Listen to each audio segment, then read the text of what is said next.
Director for the upcoming movie, The Marvels, seems to be making more excuses. I mean, in the past, I talked about how she was kind of lambasting the strikes going on, saying, like, well, without the actors promoting the movie, it could be detrimental to its success. So, and I was saying it's not a good sign when you're making excuses already. But I did praise her for not making the racism, sexism excuses. Well, now it looks like she's getting those lined up as well, but that's not the most interesting part about this, I think, because a lot of this came out in a Vanity Fair interview that she did, and also that came out in that interview is the Marvel's budget is one of the lowest in MCU history, and this is according to an article on the Escapist.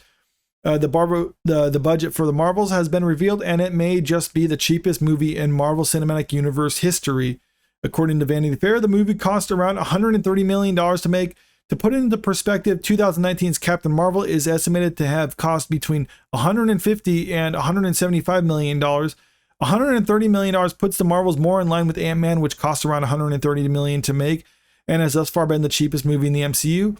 Adjusted for inflation, the movie's budget is lower than 2008's Iron Man, which is the one that kicked off the whole MCU. So, yeah, I mean, it's not a good sign. I mean, there's a lot of reasons why you could be given it such a low budget, but it's not a good sign when you're giving your movie such a low budget. I mean, it usually indicates that you don't really have much faith in it and you're trying to lower the bar so that you have less of a hurdle to get over when you're trying to actually say whether you turn to profit or not. Because if you actually do, if you are like way below, like as far as the box office goes, like what you need to break even, those negative headlines are not something that really helps them.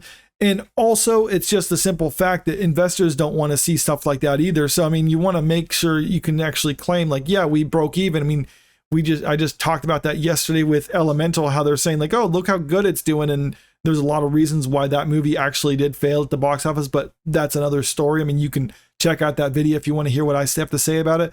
But I went over to the numbers and it has all the MCU movies listed here. And yeah, as you can see, Endgame was the highest budgeted one. I mean, with that budget, I mean, you need to make like $1 billion, but they obviously did that. I mean, that was to be expected because they had a lot of faith in this movie. It was the culminating movie of the whole MCU. So they knew they were going to make their money back with that. But yeah, Ant-Man and Ant-Man and the Wasp, those are the cheapest ones thus far. And even adjusting for inflation, that would put it a little bit above 130. So yeah, this one is the cheapest one. But one thing I did notice is like Endgame came out in 2019. So post Endgame, every movie that they've had since then, you got Guardians of the Galaxy, Black Panther, Thor: Love and Thunder. Yeah, those are all $250 million to make. And then you got these other ones where they, Ant-Man and the Wasp: Quantumania, Doctor Strange: Multiverse of Madness, Spider-Man: No Way Home, Eternals, Black Widow.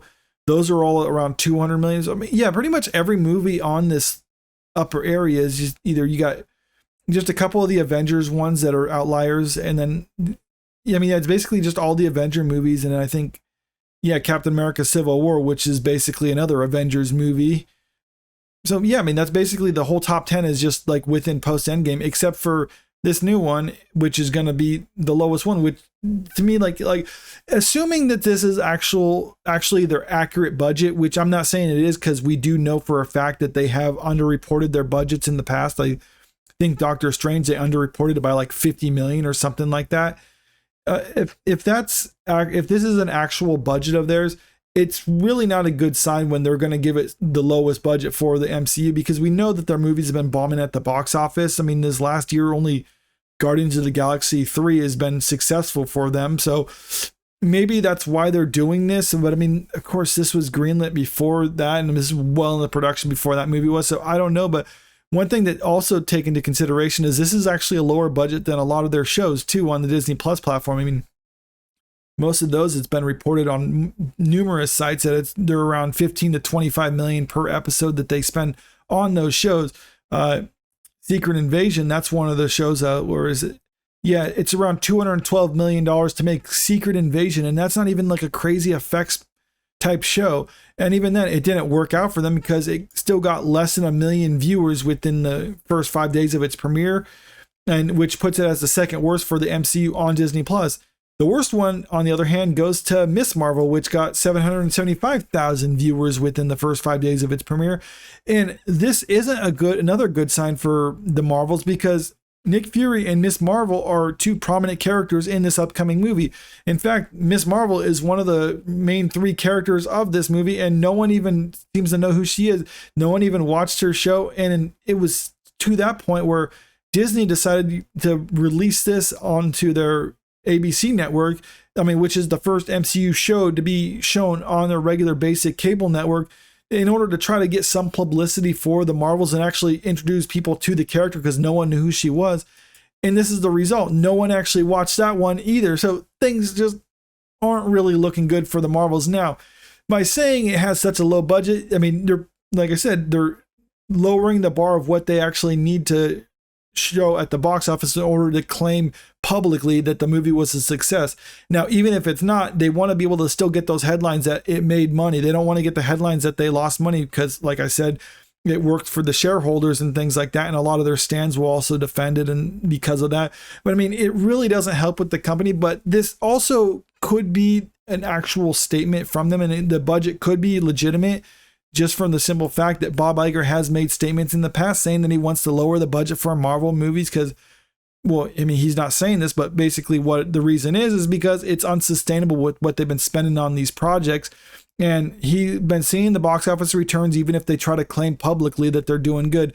He sees the returns, and if they are doing good, they wouldn't be cutting budgets like this. So, either way, this indicates that they don't have faith in this movie, or that they're just worried about the company as a whole and they're trying to pinch pennies, which I think that could be true too. But I don't know whether this is an accurate figure or not. But let me know what you think in the comment section below. I think that they're misreporting this, and I think it's probably closer to the $200 million mark before marketing, but that's just my opinion. I don't have any numbers to base it off of. Maybe we'll find more about it later, but who knows? But that's just what I think. But I want to hear what other people have to say about this. And if you like this video, make sure you click the like button, share the video, and subscribe to the channel if you want to stay up to date with the latest news. Thank you.